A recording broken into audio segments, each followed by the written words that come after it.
Assalamu алейкум бағбандар. Бүгін 6 май Ноқат районына қарашты Қалдай айылындабыз. Деңіз деңгейінен 1200 деңіз деңгейл биік жерде интенсивді скина сортындағы тамыр максимум 14 тамырдан қиысылған интенсивді гиласпақта жүрөбүз.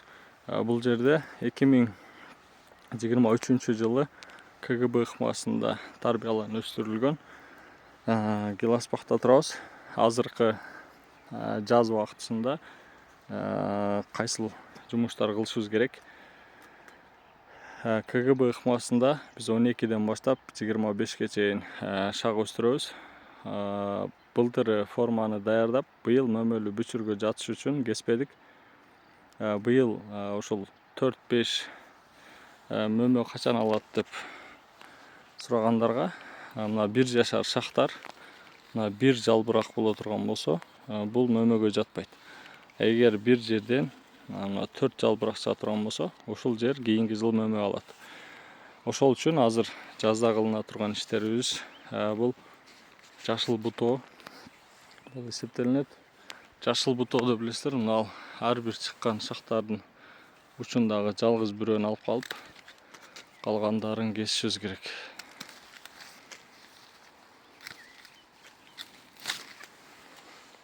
Мына ар бир шактарды ушинтип жалгыздап тик өстүрүшүбүз керек.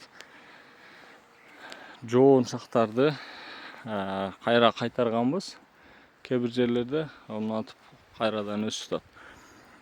Калган шактарды, каптал шактардын бүт бардыгын кесип таштайбыз.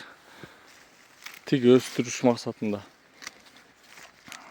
Кесүүнү кайчы менен кылса да болот, кол менен кылса да болот. Кол менен сындырганда түбүндөгү жалбырактар менен түшүрүп салган үчүн кийинки жылы мөмөлүү бүчүр пайда болбойт. Эгер биз колдо кесе турган болсок, кайчы менен кессек, анда мөмөлүү бүчүргө жатат. 1 см, 2 см калтырып кесебиз. Жашыл бутоодо ошол ортосунан жылда өнүмдү пайдалануу максатында картошка, 40 кабат ошолорду өстүрүп жетиштирилет. Андан кийин мөмөгө киргенге чейин биз ушинтип 1 жыл мөмөгө калтырабыз. Куурагандардын ортосуна эгип кайрадан өстүрүп. Жалпысынан быйыл 4-жыл 3 жашка толду.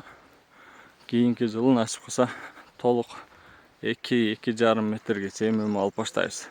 Бирок ага чейин ушинтип 12 шактан 25 шакка чейин өстүргөнгө 3 жыл 4 жыл убакыт кетет.